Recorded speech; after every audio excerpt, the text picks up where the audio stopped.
Hey everybody, Russ W. Oker, Go Hills TV, powered by JBS. Time for our Fairway postgame with Coach Hank.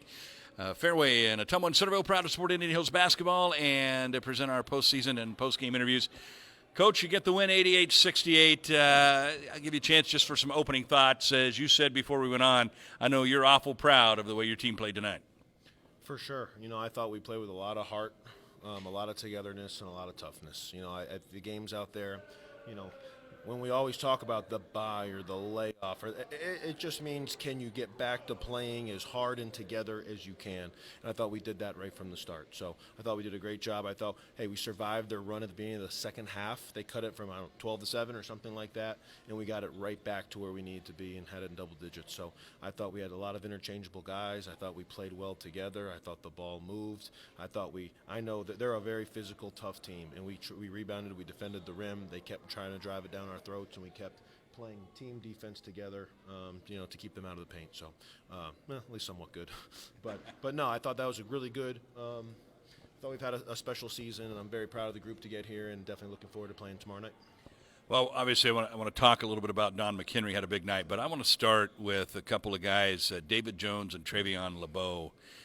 Jones with a double-double tonight. A very strong night for him. But comment a little bit about their play. They're both very important players for our team, and they might be our two best rebounders. They're versed. David Jones can play 4 or 5. Travion LeBeau can play 1, 3, or 4, or maybe even 5. They're both willing to do anything it takes to win. And they got on the stat sheet they got plus minus down. And they were both plus 16 at halftime. They were our two leading players, and it's because of their defensive plays, scoring at the rim, and rebounding the basketball. So no, I thought everybody played. I didn't think anybody did not play well tonight, but Trevi and David certainly did what their jobs are and what they excel at, and I think everybody did what their jobs are and what they excel at. So it was great to see, and definitely proud of those guys. Well, Don McHenry, the ICCAC Player of the Year, and he certainly looked like it tonight. 26 for Don, and anytime they did make a run, it seemed like Don was there to hit a big shot. Yeah, he played with a lot of confidence. We switched a couple little things up from the last 2 games because I thought the teams were kind of sitting on certain things that he did. So we tried to move him around a little bit more, put him in some different situations, different spacing, angle the screens differently. But, man, it still comes down to him trusting himself and playing with confidence, and he definitely hit some big shots, and it was definitely the best offensive player on the floor tonight, I thought. Obviously, it's very physical. It's always physical here in Hutchinson. Throughout most of the first half, they were getting right, wrong, or indifferent. There were plenty more fouls called on us than them. But I thought our guys just played through it. Nobody seemed to get too shook about it, and that's pretty important, I would think. So what was the message before the game about what to expect, and how do you think our guys handled it? We wanted to play with some real physical aggressiveness, and no doubt we fouled them a little bit, sure.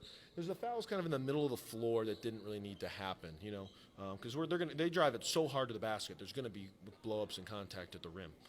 But I thought that, there's a couple bad fouls. At the same time, they turned the ball over. I thought our pressure gave them problems. I thought they couldn't really run their half-court sets. I thought we gained way more by being a physical, aggressive team than we lost from it.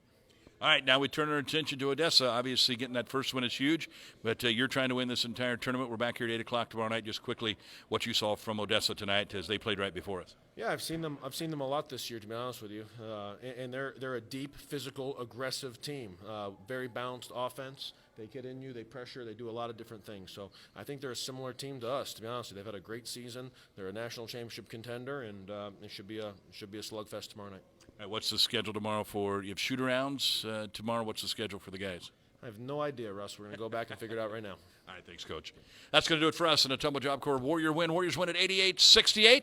Game time tomorrow night, 8 o'clock. This is Go Hills TV, powered by JBS.